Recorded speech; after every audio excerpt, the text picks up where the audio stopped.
안녕하세요.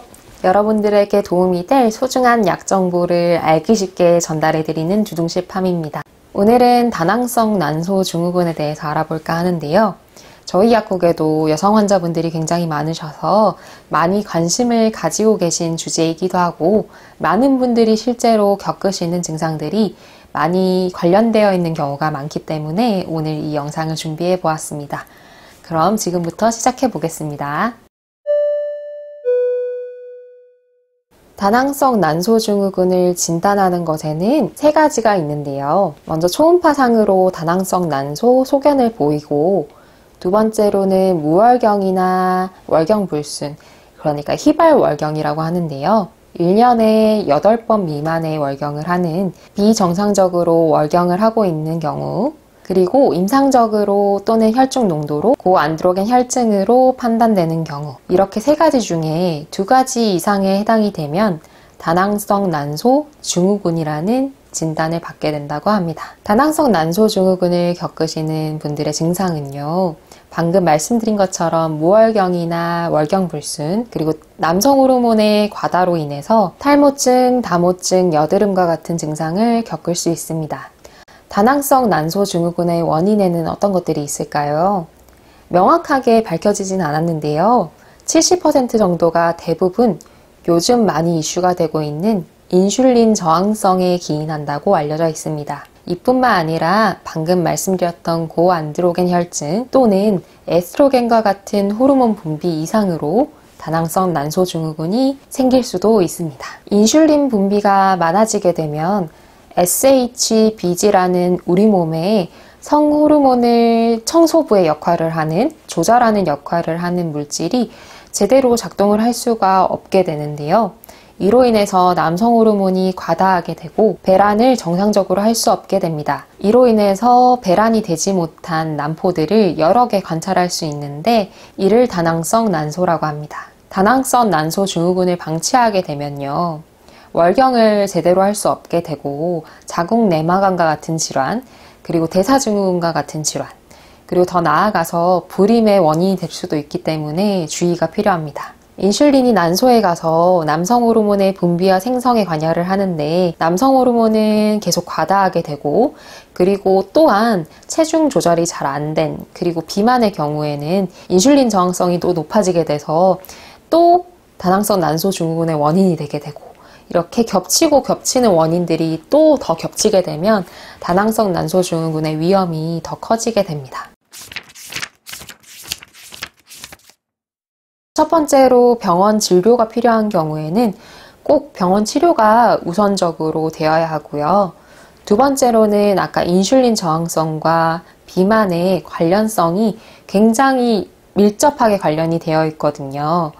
그렇기 때문에 체중 조절이 우선시 되어야 합니다. 하지만 요즘은 우리나라에서도 마른 경우, 그러니까 비만이 아니신 경우에 다낭성 난소 증후군 환자들도 늘어나고 있다고 하는데요.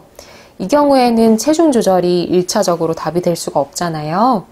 그래서 이때 도움이 될 수 있는 영양 성분들도 알려드려 볼게요. 첫 번째로는 이노시톨입니다. 이노시톨은 난임으로 힘드신 부부들에게 많이 권해드리는 성분이기도 한데요. 이노시톨은 세포막의 인지질의 구성 성분으로서 인슐린의 세컨드 메신저 역할을 해서 포도당의 흡수에도 관여를 합니다. 뇌에 많은 비율로 분포하고 있는 것으로 알려져 있는데요. 난포에도 다른 신체 부위에 비해 2~3배 정도 높은 농도로 포함되어 있는 것으로 보아서 난자의 기능과 질 향상에도 관여되고 있는 것으로 알려져 있습니다. 이 이노시톨은 배란을 촉진하고요. 그리고 난자의 기능과 질 향상에 관여합니다. 보통 국내에 시판되고 있는 제품들에는 미오 이노시톨 형태로 포함되어 있는 경우가 많고요. 보통 1000mg에서 3000mg 정도를 3개월 이상 섭취하시도록 권장드리고 있습니다.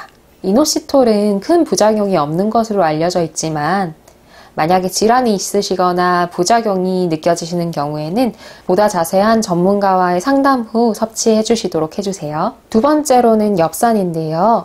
엽산은 메틸레이션에 중요한 역할을 하는 영양 성분으로 알려져 있습니다. 메틸레이션은 메틸기를 붙이는 역할을 하는 작용을 의미하는데요. 이 메틸레이션은 호르몬 대사뿐만 아니라 면역에도 관여가 되고 우리 몸의 신체의 여러 가지 반응에 관여를 하는 것으로 알려져 있어서 굉장히 중요한 반응입니다. 호르몬 대사에 관여한다고 말씀드렸죠. 그래서 요즘은 이노시톨과 함께 포함되어서 영양제로 출시되어 있는 경우가 많으니까 드시고 계시는 이노시톨 제품에 포함되어 있는 경우가 많으니까 참고를 해주시면 좋을 것 같고요. 활성현 엽산이면 더 좋을 것 같습니다. 세 번째로는 비타민 D입니다. 비타민 D도 명확하게 밝혀지진 않았는데요. 다낭성 난소 증후군이 비타민 D가 부족한 경우에 더 잘 일어날 수 있다고 알려져 있고, 그리고 이러한 증상들도 비타민 D가 부족한 경우에 더 심하게 나타날 수 있다고 알려져 있어서 보충해 주시면 좋을 것 같습니다. 그리고 이 다낭성 난소 증후군의 케어에는 방향이 두 가지가 있는데요. 임신을 원하는 경우에는 배란을 촉진하는 방향으로 가게 되고요.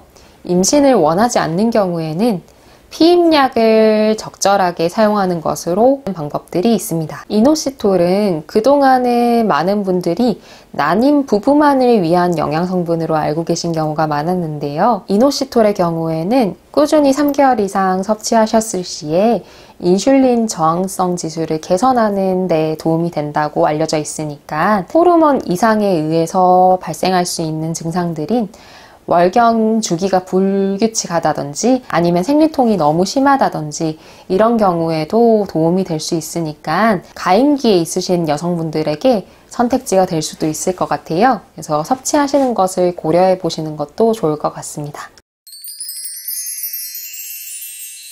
여러분 오늘 어떠셨어요? 오늘은 다낭성 난소 증후군이 어떤 질환인지, 그리고 어떻게 방치하면 어떻게 문제가 될 수 있는지, 그리고 케어 방법까지 알려드려 보았습니다. 여러분들에게 도움이 되셨으면 좋겠고요. 저도 한번 먹어보고 있는 이노시톨 제품이 있는데요. 섭취해보고 제가 먹고 있는 영양제 리스트에서 한번 소개해 보도록 하겠습니다. 다음 시간에도 도움이 될 소중한 약정보로 돌아오겠습니다. 도움이 되셨다면 구독과 좋아요 부탁드립니다. 끝까지 봐주셔서 감사합니다.